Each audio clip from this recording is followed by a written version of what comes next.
지금부터 2023년 상반기를 내조 전달하는 교육 3호 방침에 대하여 본당 영적 지도 신분이신 김민수 인하시오 신부님을 모시겠습니다. 다른 여러분의 뜨거운 박수로 환영해 주시기 바랍니다. 신부님 모시겠습니다.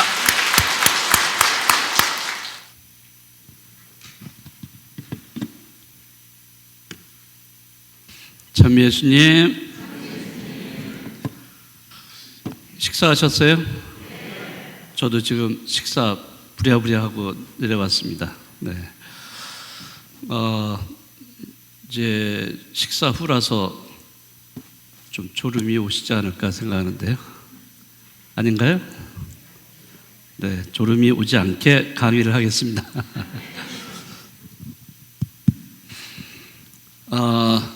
네, 오늘 여러분들과 함께 할 거는 지난번에 제가 1월 달에 강론 시간을 통해서 본당 3억 교서를 발표를 했습니다.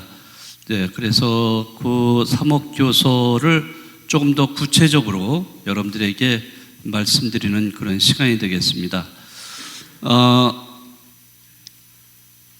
네. 저희가 본당 3억 교서에서 제가 본당 구호라고 그럴까요? 본당 구호를 뭐라고 불렀죠? 잘 다 모르시죠? 네. 선교하는 본당 공동체입니다. 네. 뭐라고 그랬어요? 네. 선교하는 본당 공동체. 우리 레저 단원 여러분들이 해야 될 그런 일이 뭐냐면은 뭐예요? 선교입니다. 선교. 여러분들이 여러 가지 해야 될 일들이 있지만은 그 중에서도 레저 단원들은 선교하는 일에 많은 역할을 해야 되는 여러분들입니다. 네, 그런 면에서도 아주 굉장히 밀접한 그런 주제가 될 수 있는데요. 네, 우리 1년 동안 선교하는 본당 공동체가 됐으면 좋겠다라고 제가 말씀을 드렸고요. 자, 그래서 우선 여러분들에게 선교에 대한 개념을 조금 여러분들과 나누고 싶습니다. 그래야 이 선교라는 개념을 여러분들이 조금 잘 이해하게 된다 그러면은 더욱더 본당 안에서 어떻게 선교를 해야 될지 이런 것들을 여러분들이 알 수 있으리라 생각합니다. 자, 여기 이제 나와 있습니다만은 이제 선교하면은 여기 파견이라는 말하고 같은 의미입니다. 미션 또는 라틴어로 미시오라고 하는데요. 이것은 파견입니다. 원래 뜻은 파견인데 선교라는 의미로도 사용을 하고 있습니다. 또는 사명이라는 말하고도 서로 연결되어 있습니다. 그래서 시노달리타스도 3대 공통적인 3대 목적인가? 이렇게 있죠, 우리가. 거기에는 소통이 있고, 갑자기 생각이 안 나네요. 네, 3가지가 있는데. 그 중에 하나가 이제 이 미션이라는 게 들어가게 됩니다. 그래서 파견을 한다. 이거는 예수님이 제자들을 뽑으셔가지고 그 제자들에게 그 제자들을 파견하시죠. 여기에서 유래가 된 거예요. 이게 파견한다. 자, 그런데 이거를 우리는 이제 선교라는 말로 사용을 하고 오래전부터 선교는 여기 나와 있듯이 비신자들에게 세례를 베풀어서 하느님의 자녀로 만드는 것을 선교라고 생각을 했어요. 아주 옛날 중세기 때부터 이런 생각을 했습니다. 이런 것이 이제 우리가 근대 과정을 거치면서 조금씩 이제 변화가 돼요. 왜냐하면 이제 근대 이전까지 시대를 보면은 이 선교라는 말이 상당히 부정적인 말로 이렇게 사용이 됐습니다. 왜냐하면은 여러분들 그 전에 제국주의 시대 이런 때에는 큰 강대국들이 함대를 앞세워 가지고 제3세계 쳐들어와 가지고 제3세계 땅을 다 차지합니다. 그리고 그때 이제 선교사들이 들어와요. 그럼 선교사들이 복음의 씨앗을 뿌립니다. 자, 원주민들은 그렇기 때문에 그 제3세계 원주민들은 대부분이 그 땅은 빼앗기고 손에 들려있는 것은 복음이에요. 자, 이런 식으로 원주민들이 이제 복음화가 되는 거죠.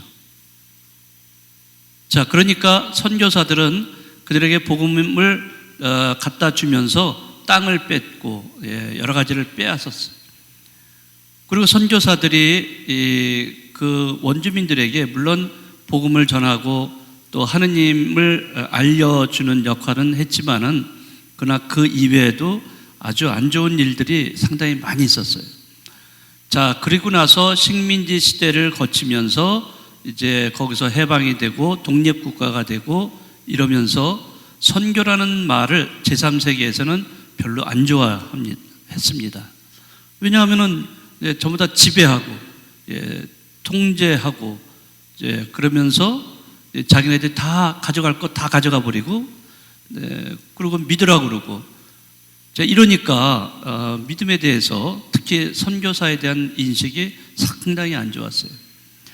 자, 그렇기 때문에 1975년에 세계 주교 시노드가 열렸는데 거기에서 선교라는 말 대신에 이 복음화라는 말을 사용하게 됩니다. 거기에서부터 복음화라는 말이 나오게 됩니다. 자, 여기서 조금 더 이렇게 보죠. 자, 옛날부터 선교는 신자가 아닌 사람들에게 세례를 주어서 신자로 하느님의 자녀로 만드는 것을 선교라고 이렇게 생각을 했고요.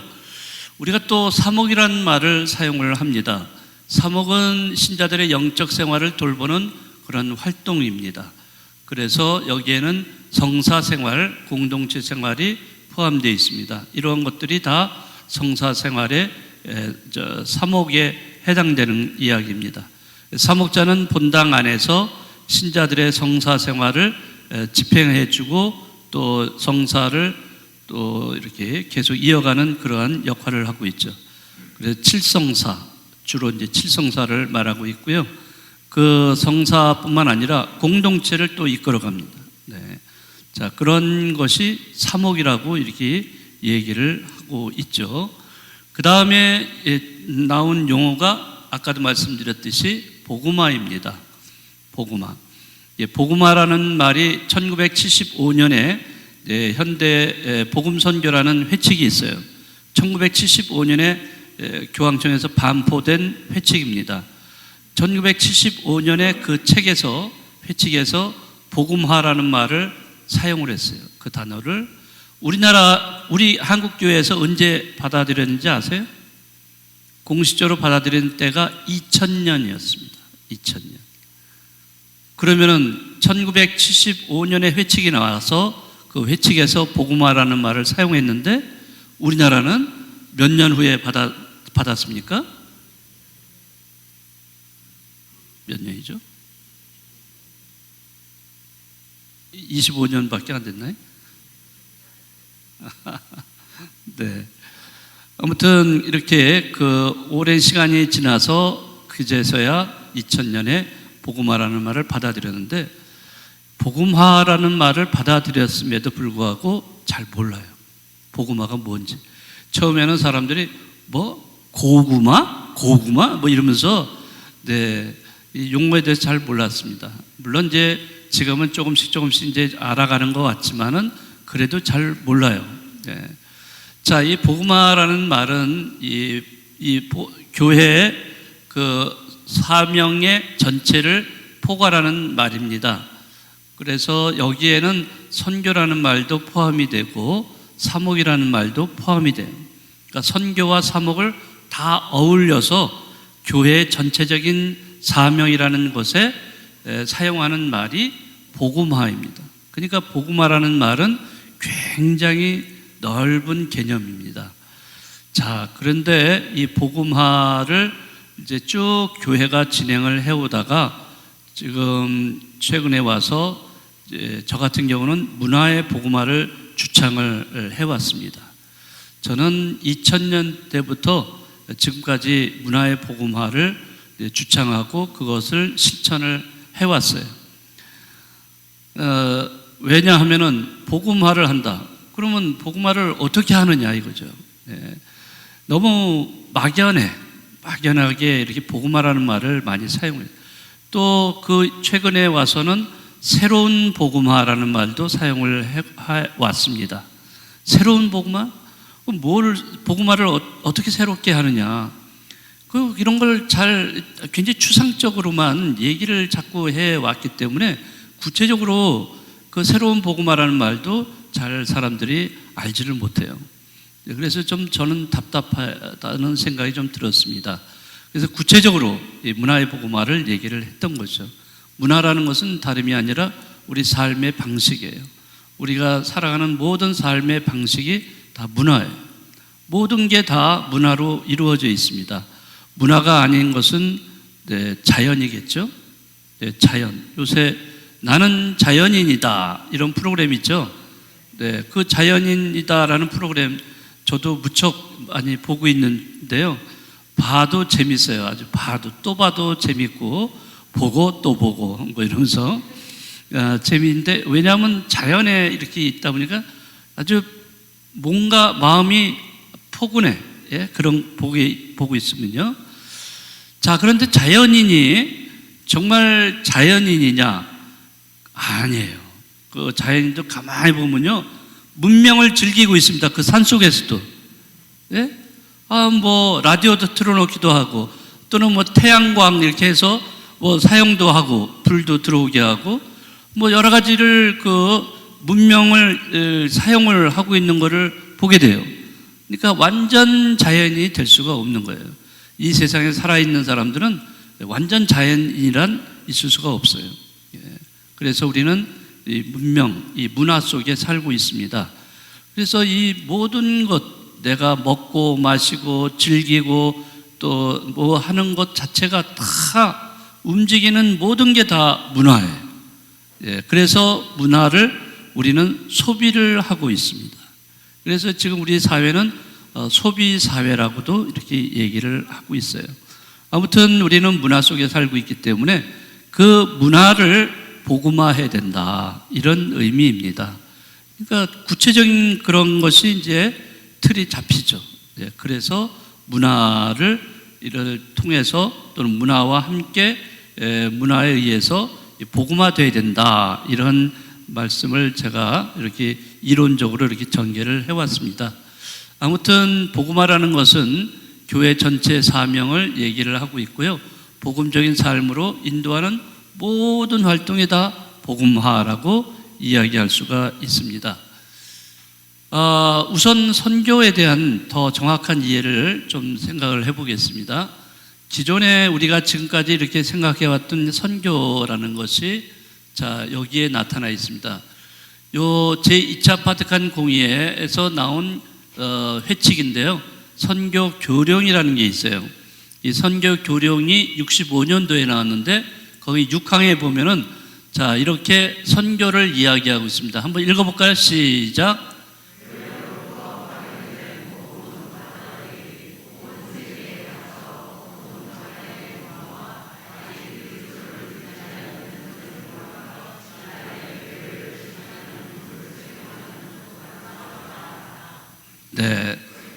부식시킨다.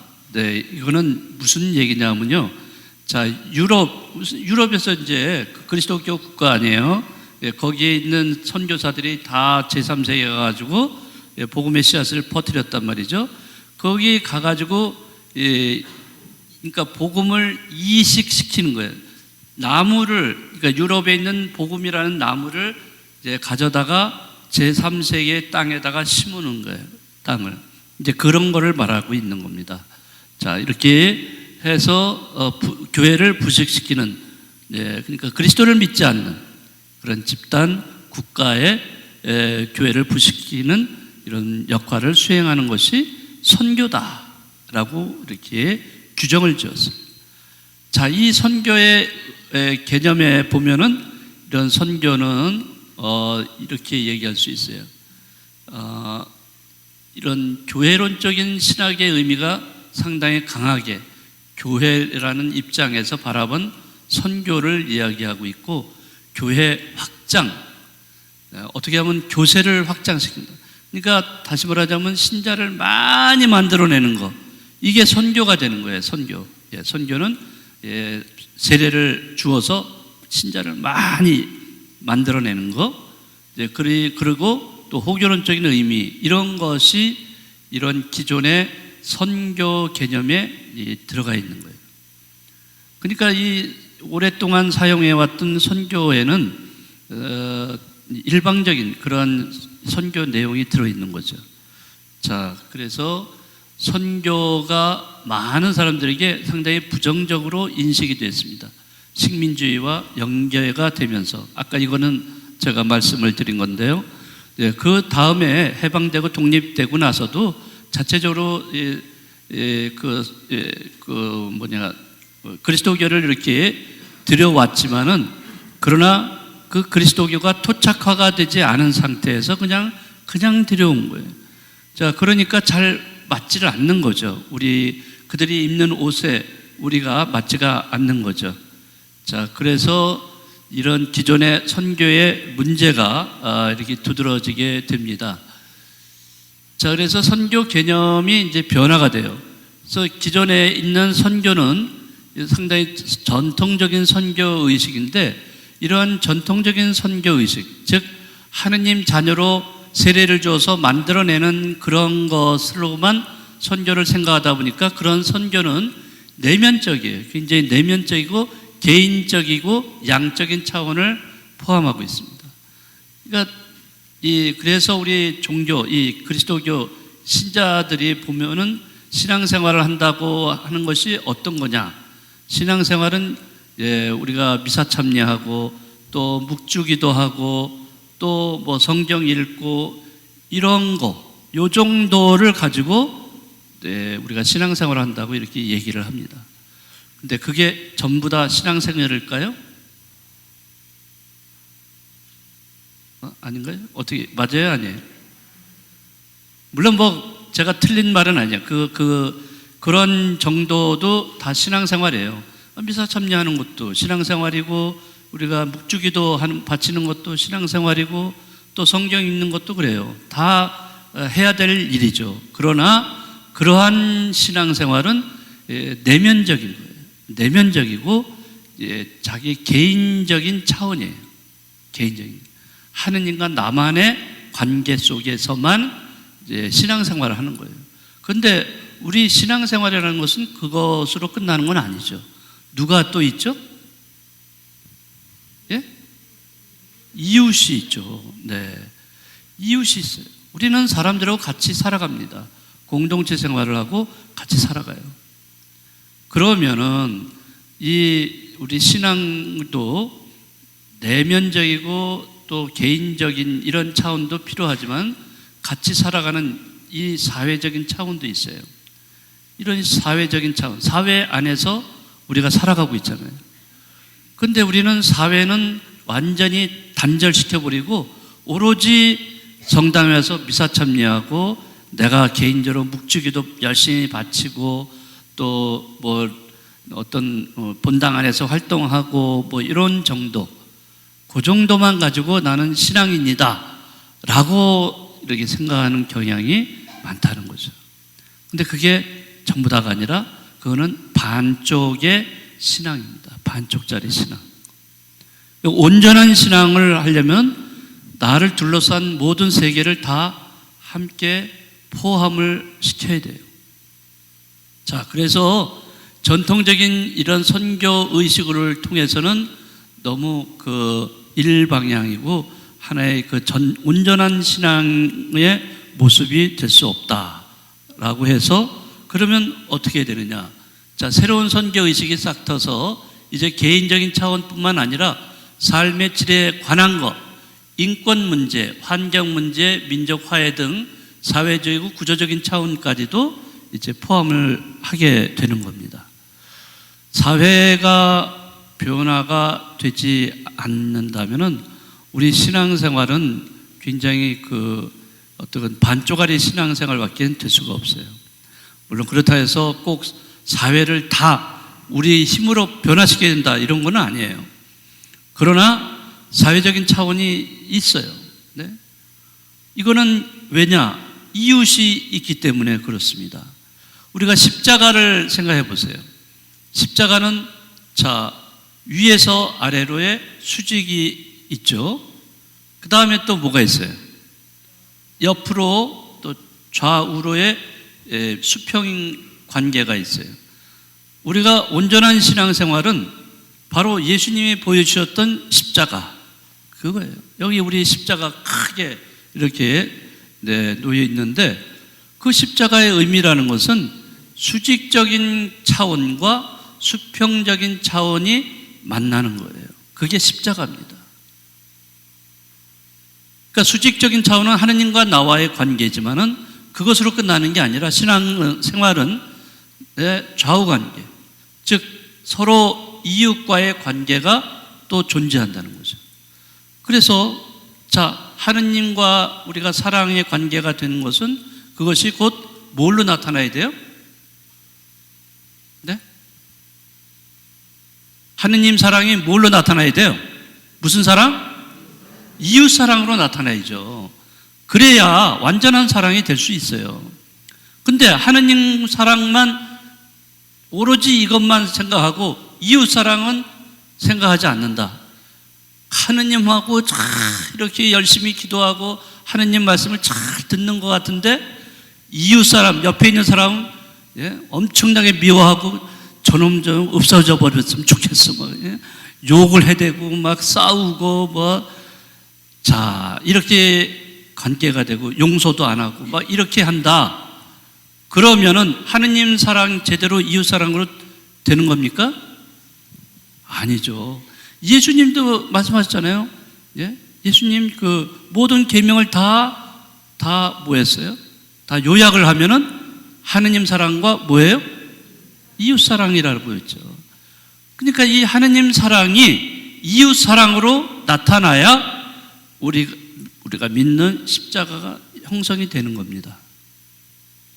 그때 우리는 많은 면에서 이것만 생각해요. 이것만. 그러면 이거는 없어지면 이게 없어지면은 십자가가 만들어지겠어요? 안 만들어집니다.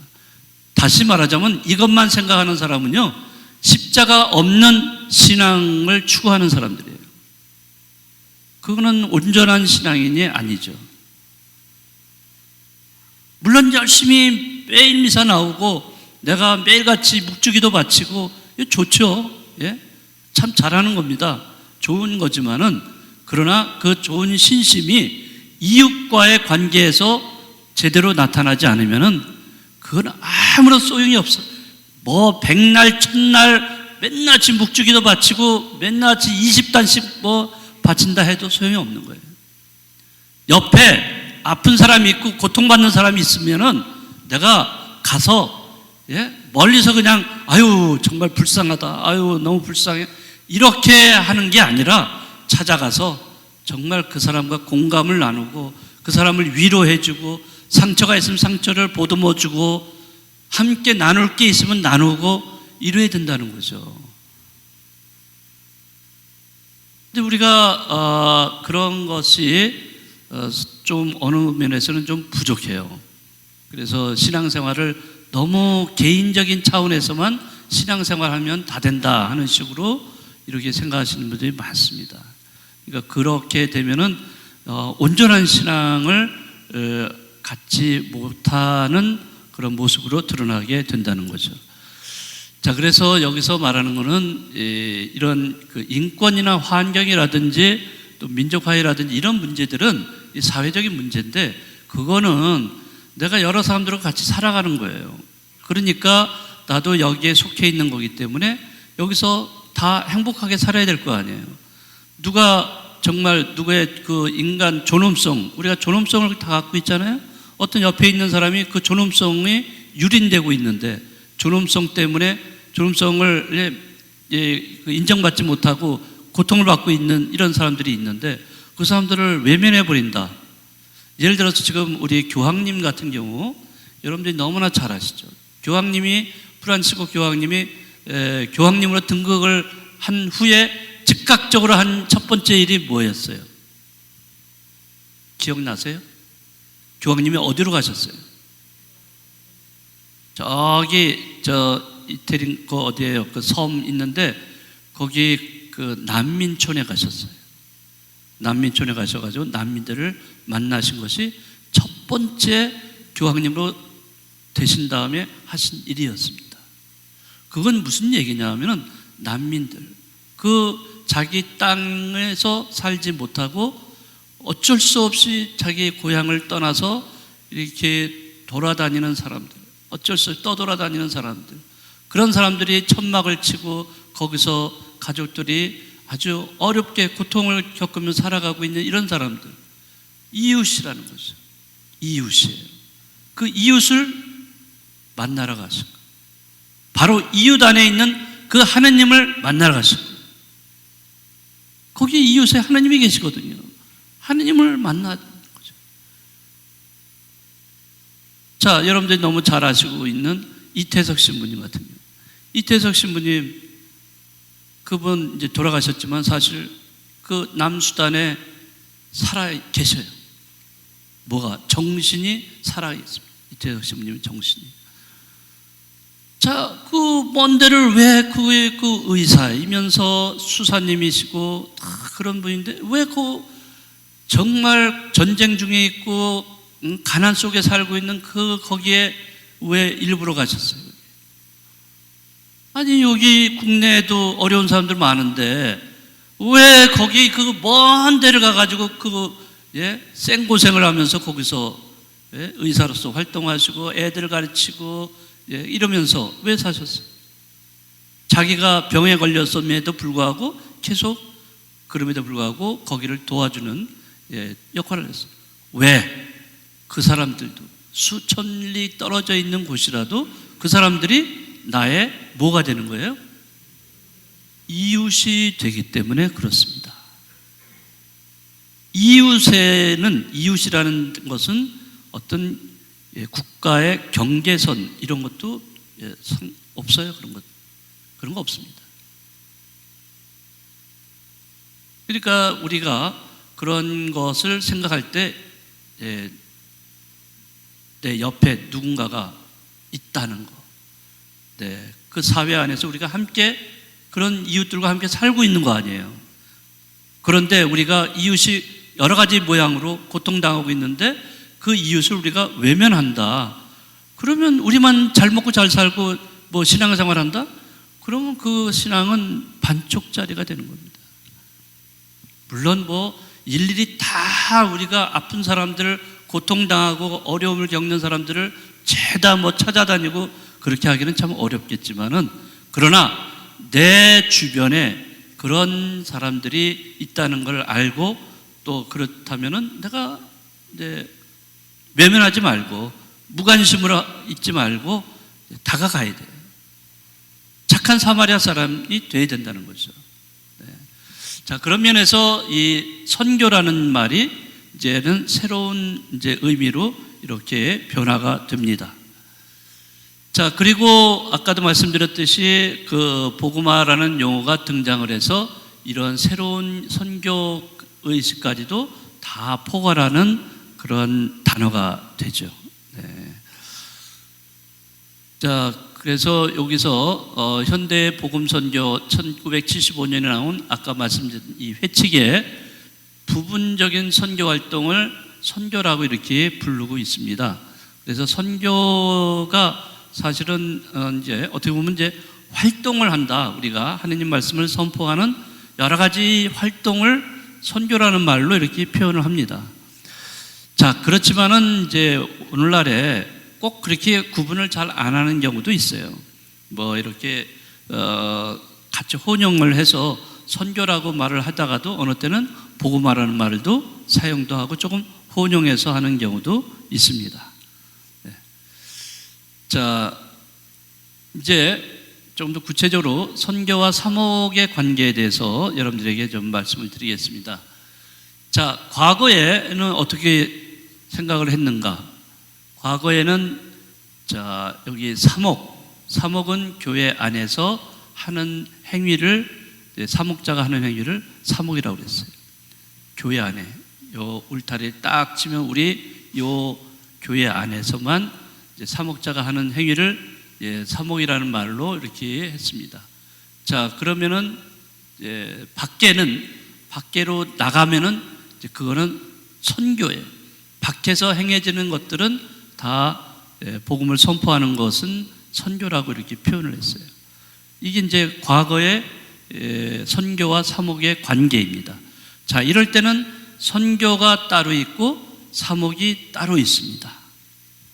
자, 선교는 밖을 향해서 나가는 것, 밖에 나가서 뭐 이렇게 복음 선포를 한다 하면은 그건 선교라고. 예를 들어서 북한 선교 이런 말 있죠? 네, 그런 것을 선교라고 그랬고, 안에서, 성당 안에서, 교회 안에서 사목자들이 하는 행위를 모두가 사목이라고 표현했습니다. 자, 그런데 오늘날에 와서는 어떻게 될까? 오늘날은 자, 보시면은 현재는 자, 교회는 있죠. 우리 이 교회 성당은 있고요. 자, 그런데 이 성당 안에서, 교회 안에서 선교와 사목이 같이 이루어지고 있어요. 네.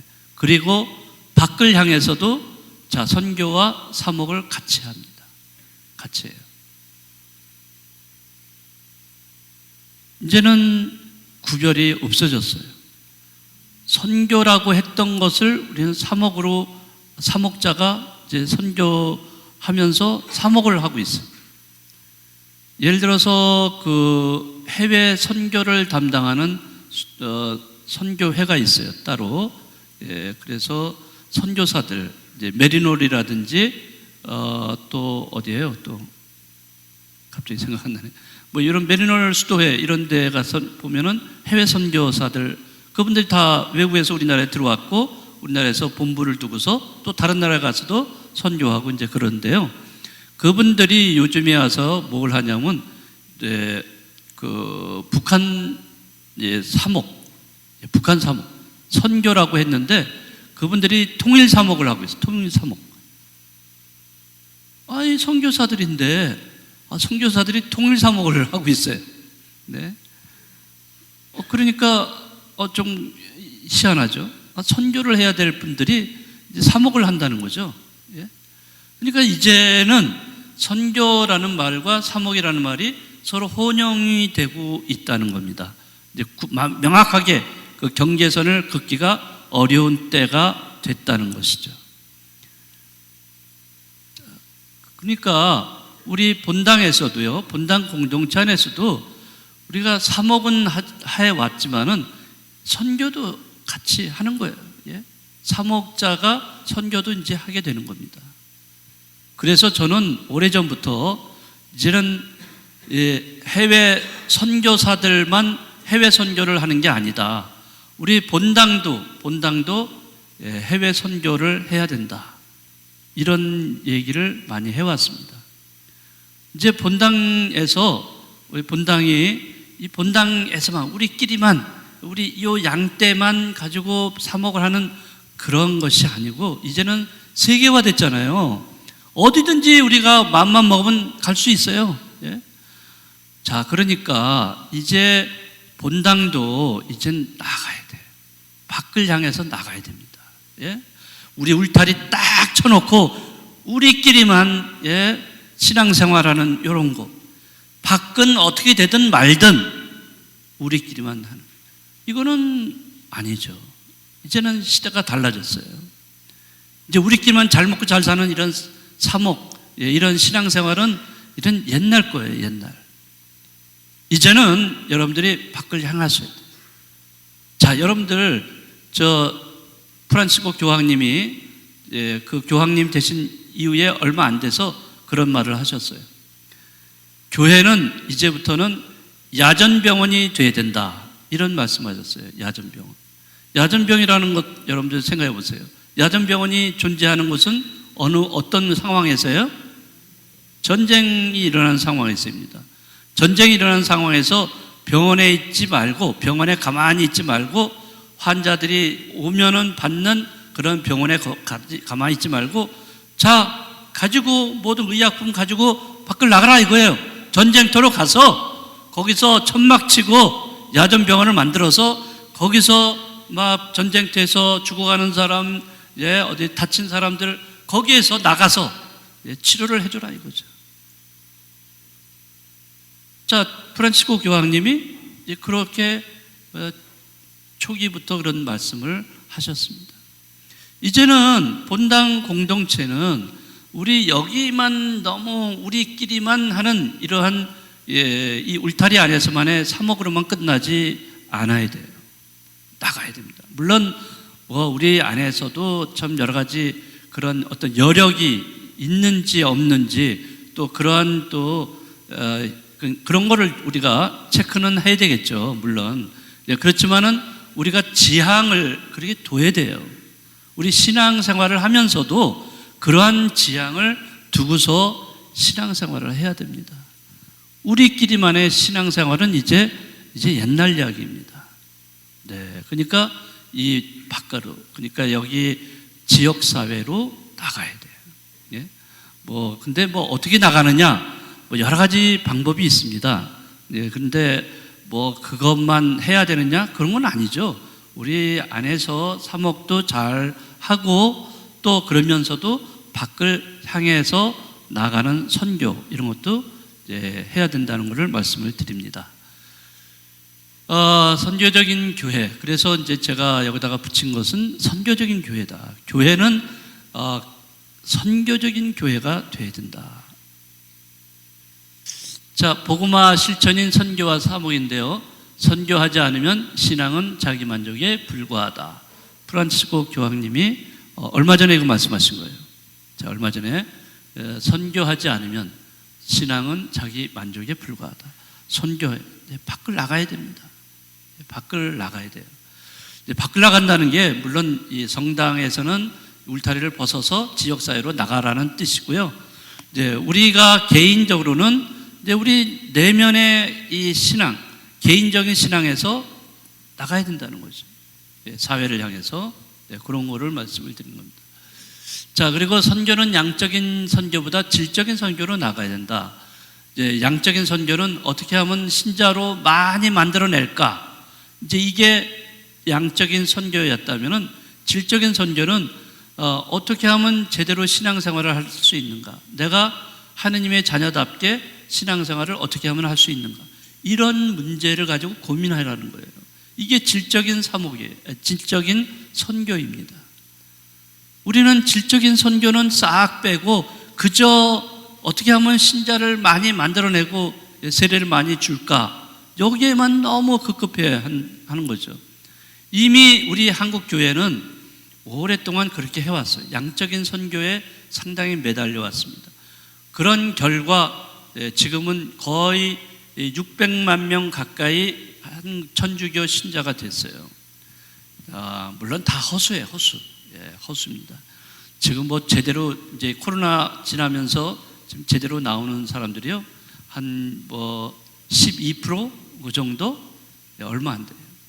한 100만 명, 한 100, 그 정도로 주일 미사에 나오는 사람들이 한 120만 명?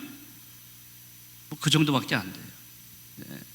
그러니까 이제는 숫자를 많이 늘리려고 하는 그런 양적인 선교보다도 질적으로 단 몇 명이라도 좋으니까 그 사람이 정말 제대로 된 신앙생활을 해야 된다는 거죠. 이제 그걸 말씀을 드리는 겁니다. 자, 여기서 코로나 이전에 본당 울타리 안에서만 했고 자기만 보존하려고 그랬고 그래서 사목자가 관료적으로만 되는 사목자, 신자들은 관객으로만 남아있는 그런 신자, 이런 태도를 바꾸어서 코로나 이후에는 본당 울타리 밖으로의 사목, 또 그리고 사목은 선교 공동체를 지향해야 된다는 거, 그리고 아까 말씀드린 대로 야전병원의 역할을 해서 사목자는 양의 냄새를 풍기는 목자가 되어야 된다.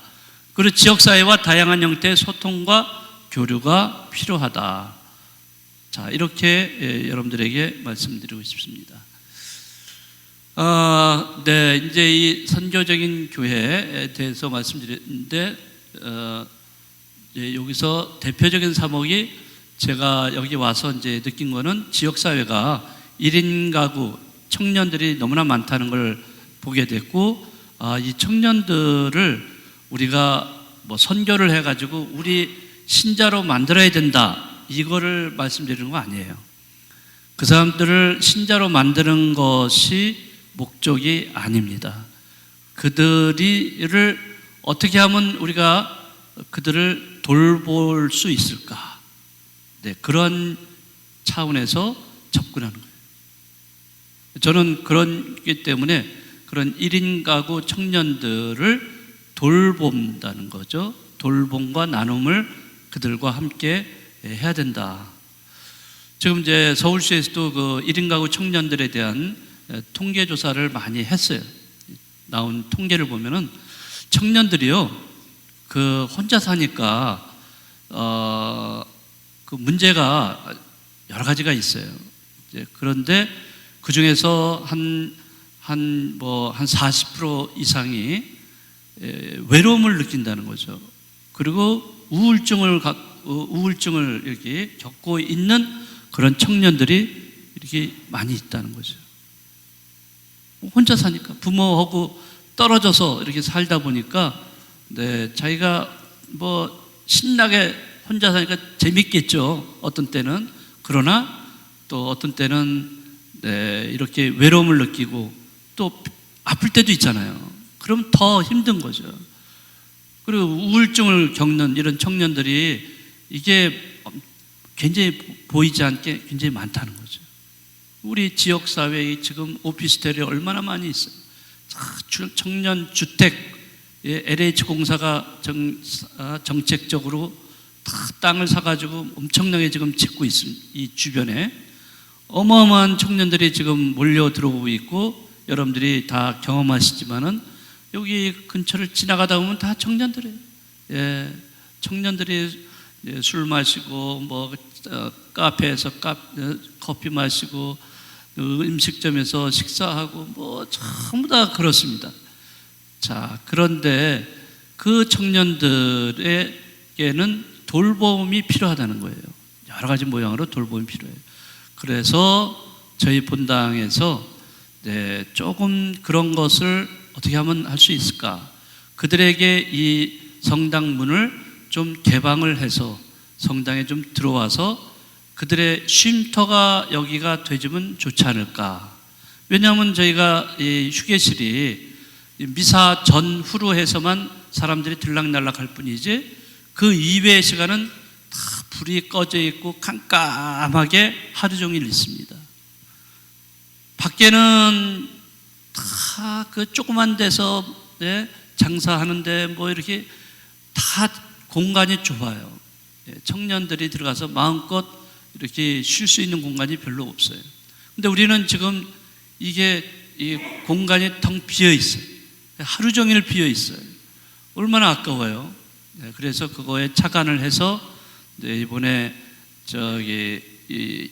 여기 그 휴게실을 북카페로 만들어서 커피도 마시고 또 거기서 쉬기도 하고 책도 볼 수 있는 그러한 쉼터로 지금 이런 문화 공간으로 지금 만들려고 생각을 하고 있습니다.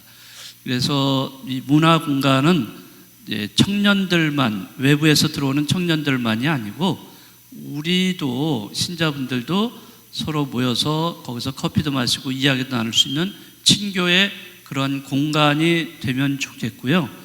뭐 또 그러면서 동시에 청년들도 여기에 들어와서 편히 쉴 수 있는 공간, 이런 공간이 됐으면 좋겠다, 이런 생각을 하고 있습니다. 그것을 선교적이라는 말로 이렇게 제가 표현을 하고 있는데요. 자, 공적인 교회라는 말도 여기서 연결이 되어 있습니다. 선교적인 교회는 우리가 코로나 때 그 종교들이 어떻게 취했는가, 정부의 이런 방역 정책에 어떻게 취했는가 보면은 불교하고 우리 가톨릭은 굉장히 말을 잘 들었어요. 아주 정부의 그 조치에 아주 잘 따랐어요. 너무나 순종을 잘했죠. 어떻게 보면은 너무 지나치다 할 정도로 거기에 대해서 아무런 이렇게 저항 같은 것도 별로 없었고요. 다 정부가 시키는 대로 했어요. 자, 그런데 또 한편에서는 그런 것들이 어디에 또 근거를 두고 있냐면 종교의 공공성에 근거를 두고 있습니다. 네. 이런 종교의 공공성에 근거를 두고 있기 때문에 어떻게 보면 종교가 그냥 혼자 있는 게 아니라 이 사회 안에 구성원으로 존재하기 때문에 이 사회가 움직이는 것에 함께 해야 된다는 거죠. 그런 면에서 그런 공공성에 의거해서 우리 천주교나 불교는 잘 따르지 않았는가 이런 생각이 들고, 반면에 개신교는 정부 방역 방침에 상당히 저항을 했어요. 여러분들이 아마 벌써 과거에 개신교들 전부 다는 아니지만은 일부 개신교가 너무나 저항을 너무 했잖아요. 예? 말도 안 되는 그런 저항들을. 자, 그런 면에서 본다면은 그 통계 조사를 낸 게 있는데 주요 종교에 대한 호감도라는 조사를 했어요. 요거는 2021년 거입니다. 2021년 거에 그 호감도를 조사했더니 여기서 천주교가 가장 많은 호감도를 나타냈어요. 네. 그 다음에 불교. 그런데 불교와 우리 천주교는 거의 비슷해요. 그런데 개신교 호감도는 상당히 많이 떨어집니다. 그만큼 사람들이 개신교를 이제 별로 좋지 않게 생각하는 거죠. 그 다음에 원불교, 이슬람교 이렇게 되어 있습니다.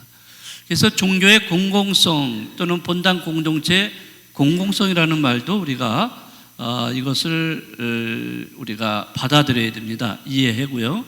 공공성이라는 것은 개인 이해를 넘어서 가지고 타인에 대한 배려와 공정함을 추구하는 태도입니다. 그래서 공동체의 일에 헌신하는 이타적인 자세입니다. 어떤 종교라도 이런 이타적인 자세가 필요해요. 그러니까 그 개인의 차원, 이 종교의 하나의 종교에서의 차원에서 뛰어넘어서 다른 사람들을 배려해 주는 거예요. 네, 그런 것이 공공성이라고 얘기를 하는 겁니다. 그래서 모든 사회 문화적 맥락에서 종교의 역할과 임무가 필요한 거예요. 이런 공공성을 띠지 않은 종교는 살아남지 못해요. 왜냐하면 사회가 외면하기 때문에 그렇습니다. 자, 이런 거를 우리가 고려하면서 이제 공적인 교회로서 이 공공성에 대한 거 계속 아까 말씀드린 건데요. 이건 넘어가고요. 그래서 교회는 이 두 가지가 동시적으로 같이 함께 동전의 앞뒤로 작용을 해야 됩니다. 선교적이 돼야 되고 공적인 교회가 돼야 됩니다. 네. 자, 그래서 선교적인 특성에 공적인 특성이 배제가 되면 일방적인 선교, 근본적인 선교가 되어버립니다. 네. 그리고 공적인 특성에 종교적 특성이 배제가 되면 교회의 자기 존재 가치가 빠진 세속화된 교회가 됩니다. 그래서 결국에는 본당 공동체의 선교성, 공공성, 이거는 동전의 앞뒤, 상호 의존적이 돼야 된다 하는 것을 말씀을 드립니다. 네, 제가 무슨 말씀드리는지 다 이해하셨나요? 네, 이렇게 어렵지 않게 제가 말씀을 드렸으니까 이제 어떤 교회라도 교회는 두 가지를 특성을 가지고 있습니다. 하나는 뭐라 했죠? 선교성. 두 번째는 공공성을 가지고 있습니다. 이거 어느 거라도 배제가 된다면 온전한 교회의 역할을 제대로 할 수가 없게 됩니다. 그러니까 이런 거를 잘 이해하시고, 자, 그래서 이거를 바탕으로 해서 여러분들에게 제가 지난번에 말씀드린 대로 올 한 해 제가 본당에서 어떤 사목을 하겠다, 이런 거를 지난번에 말씀드린 거 다시 상기시켜 드리겠습니다. 전신자 프로그램, 성지 순례 프로그램을 실시할 예정으로 있습니다. 10월 달에 저희가 어디죠? 갑자기 배론성지 참 배론성지로 기차 여행을 성지 순례를 이렇게 떠나려고 하는데 기차가 되면 다행이고 만약 기차가 안 되면 뭐 버스로라도 이렇게 해서 가을철 정말 단풍이 이렇게 물든 이런 단풍으로 물든 이런 자연을 보면서 우리 신앙을 위해서 하느님을 위해서 목숨을 바친 그런 순교자들을 만나러 배론성지에 전 신자가 갈 예정으로 있습니다. 자, 그다음엔 본당 휴게실을 북카페로 이제 만들 예정입니다. 지금 우리가 사목회에서 결정을 했고, 그래서 사목회 모든 사목위원들이 사인을 해서 그 계획서, 견적서와 함께 교구청에 보냈습니다. 그래서 본 교구청에서 주교님이 도장을 딱 찍어주시면은 그때부터 이제 바로 공사에 들어가도록 하겠습니다. 그래서 공사가 뭐 이번 3월 달에 될지 아니면 4월 달에 될지 아직은 잘 모르겠는데요. 이제 공사가 시작되면은 휴게실 공사가 아마 한 달 가까이 되지 않을까 생각이 드는데 조금 불편함이 있을 겁니다. 그래도 조금 여러분이 참으시고 그 끝나면은 멋진 그러한 아주 새로운 장소로 변화될 겁니다. 그거를 기대하시고요. 여러분들이 협조를 해주셔야 돼요. 저 혼자만 하는 게 아니고 우리 신자 여러분들이 많이 도와주시고 함께 해주셔야 됩니다. 구체적인 거는 나중에 또 말씀드리도록 하고요. 자, 상봉 성경대학 작년 이제 가을부터 시작을 했는데 이번 3월부터는 2학기가 시작이 됩니다. 이제 지금 등록 한 200명 등록이 되어 있습니다. 그래서 앞으로 매주 목요일 날 저녁 8시에서 강의를 수녀님한테 강의 들으시고 또 나머지 30분은 또 그룹원들이 모여가지고 또 서로 나눔을 하는 그런 시간을 가질 겁니다. 여러분들의 한 그룹이 형성된 그룹이 2년 동안 매주 한 번씩 만난다고 생각해 보세요. 그러면 서로 얼마나 서로 친해지겠어요. 이런 친교가 자연적으로 이루어질 수 있을 겁니다. 그러한 것이 이 본당에 보이지 않는 자산이 되는 거예요. 인적 자산이 되는 거죠. 자, 그 다음에 성인 복사단을 창립할 겁니다. 지금 어제 첫 모임을 가졌는데요. 뭐 인원수가 지금 많지는 않습니다. 한 지금 10명 정도 되나 모르겠어요. 그런데 저는 최소한도 한 20명 정도는 돼야 된다고 생각을 합니다. 뭐 이거는 남녀노소 또 연세가 뭐 많든 적든 상관이 없어요. 여기서 움직이시는 것만 하시면 돼요. 무릎을 꿇기가 어렵다? 상관없어요. 그분들은 서서 종을 칠 수 있도록 이렇게 해드릴 겁니다. 그러니까 뭐 여기 무서워서 못 올라가 떨려 처음에는 그럴 수 있죠. 그렇지만은 이제 하다 보면은 뭐 자연스럽게 됩니다. 그리고 틀리셔야 돼. 이거 하면서 틀려야 돼. 너무 완벽하게 하시면 안 돼요. 틀리셔야 돼요. 안 틀리려고 그냥 이렇게 하시는데 이렇게 틀리셔야 주변에서도 그래 나도 할 수 있어. 저 정도도 못해? 내가 저거 할 수 있어. 이렇게 하시게 되는 겁니다. 그래서 여러분들 너무 어렵게 생각하지 마시고요. 그냥 미사에 나도 오니까 그럴 때 이제 제대 가까이서 하느님께 가까이서 더 봉사하는 거다. 이렇게 생각하시고요. 좀 더 이렇게 신청을 해주시면 좋겠어요. 지금 이 10명밖에 안 돼요. 그래서 저는 20명 이상은 돼야 된다. 그래야 돌아가면서 한 달에 한 2번 정도, 그 정도. 너무 많이 하면은 힘들잖아요. 그러니까 조금씩 나누어서 이렇게 하시면 좋겠다. 그러니까 한 10분만 더 이렇게 들어오시면 좋겠습니다. 선착순 10명. 자, 그 다음에, 이게 아니네. 문화사목 실시는 여러 가지 작년부터 했던 건데요. 독서 사목이라고 저는 명칭을 부르고 있는데, 독서 콘서트 여러분들 얼마 전에 두봉주 교님 오셨죠? 너무 좋았죠? 네, 정말 이런 콘서트, 독서 콘서트를 통해서 이런 분을 모신다는 것 참 정말 우리에게 좋은 기회라고 생각을 합니다. 예, 이런 강의를 들으면서 많은 것을 우리가 느낄 수 있는 기회, 이런 것도 사사분기로 할 거고요. 본당 추천도서 이것도 계속 지금 하고 있는데 여러분들이 너무나 호응을 잘해 주시기 때문에 아주 제가 부담 없이 지금 2달에 한 권씩 지금 잘 하고 있습니다. 자, 그 다음에 독서 모임도 있습니다. 그런데 아직은 제가 독서 모임까지 하시라고 하기는 좀 너무 시기상조 같아서요. 이건 조금 더 있다가 이제 원하시는 분들 모임을 이제 이렇게 만들 거예요. 이 독서 모임도 정말 너무 좋습니다. 정말 책을 한 달에 한 권씩 책을 한 권 읽고 모여서 책에 대한 이야기를 나누는데요. 너무너무 재미있어요. 네. 이것도 이제 구체적으로 또 나중에 말씀드리겠습니다. 그 다음에 영화 상영은 뭐 이것도 분기별로 이렇게 지금 생각을 하고 있습니다. 좋은 영화 이런 거를 특히 종교 영화 아니면 뭐 일반 영화라도 여러분들에게 도움이 될 수 있는 것들 이런 것들을 상영하도록 하겠습니다. 그리고 각종 동호회 형성과 운영인데요. 동호회가 많이 있으면 좋은데 지금 저희 본당에는 동호회가 거의 없어요.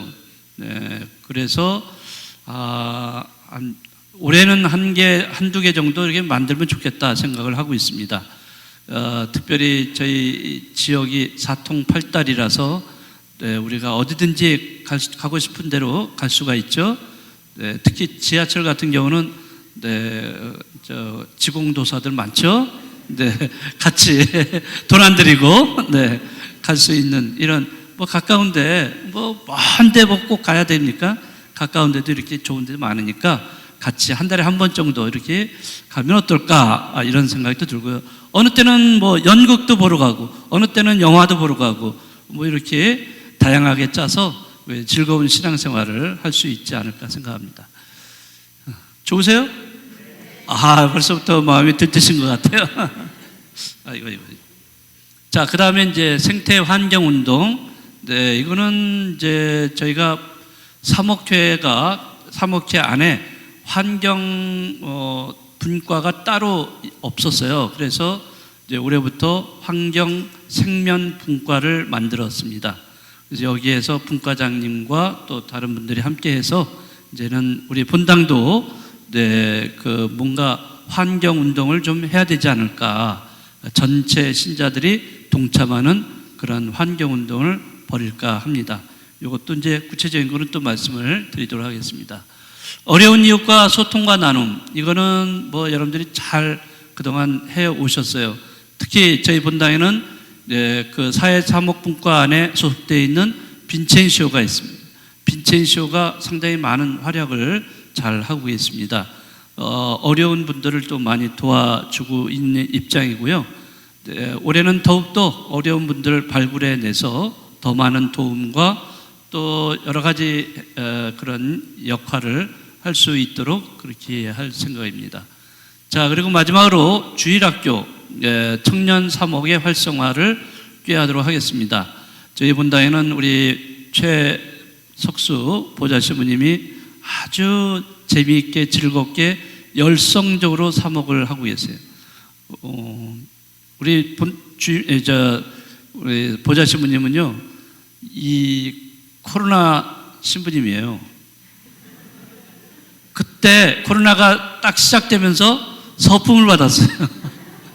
그러고서 본당으로 발령을 받았으니까 그냥 계속해서 코로나 때문에 아무것도 하지 못하고 꼼짝없이 그냥 본당에서만 지내다가 이제 작년에 저와 함께 왔죠. 네, 그렇게 하면서 이제 막 사목을 막 시작을 했기 때문에 얼마나 재밌어요. 예? 우리 최 신부님이 너무나 재밌고 즐겁게 지금 사목을 하고 있어요. 네, 그래서 저도 거기에 무게를 실어드려서 우리 초등학생, 중고등학생, 청년 잘 사목이 될 수 있도록 이렇게 하려고 하는데요. 우리 신자 여러분들도 많이 도와주실 거죠? 네, 그래요. 여러분들이 이렇게 함께 이렇게 하신다면 저희 신부들도 신바람이 나서 사목을 잘 할 수 있지 않을까 생각합니다. 뭐 이 외에도 사목은 많이 있어요. 제가 이것만 달랑 하겠다는 게 아니라 이 외에도 많이 있는 거 다 말씀을 시간상 못 드리니까 그거는 이제 우리가 알아서 같이 할 거고요. 네, 아무튼 우리 레조 단원 여러분들이 사실 이 본당의 중추적인 단체 활동을 하고 계신 분들입니다. 여러분들이 이렇게 딱 버티고 계시니까 저희 상봉동 본당이 아주 그래도 활성화가 돼가지고 잘 해나가고 있지 않나 생각을 합니다. 그래서 여러분들이 이제 프레시디움 이제 올해 한두 개 더 만드시고 또 내년에 가서 좀 더 불어나면은 이제 작년에 이제 없어졌지만은 이제 더 하나 꾸리아가 만들어지는 분가가 돼서 하나가 만들어지는 내년이 되면 어떨까 이런 기대를 해보고 있습니다. 기대해도 괜찮겠습니까? 네, 자신이 없는 것 같아요. 네, 너무 무리하지 마시고 하다 보면은 열심히 하다 보면 또 잘 되니까요. 아무튼 여러분들 오늘 레조 전단원 교육 조금 제가 1시간만 하려고 했더니 10분이 좀 지났습니다. 아무튼 여러분들이 올 한 해 우리 레조 단원으로서 또 성모님의 군단으로서 성모님의 신심을 잘 본받아서 우리 본당 활성화하는 그런 좋은 역할을 많이 해주시기 바랍니다. 감사합니다. 네.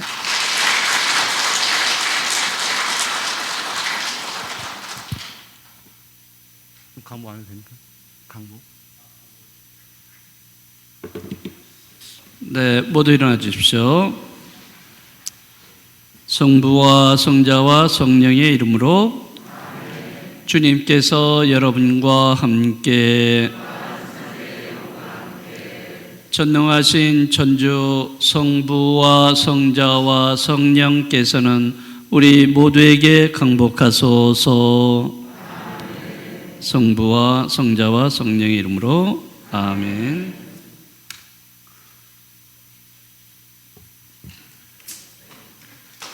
신문께 강의해 주시는 신문께 다시 한번 뜨거운 박수 부탁드리겠습니다. 감사합니다.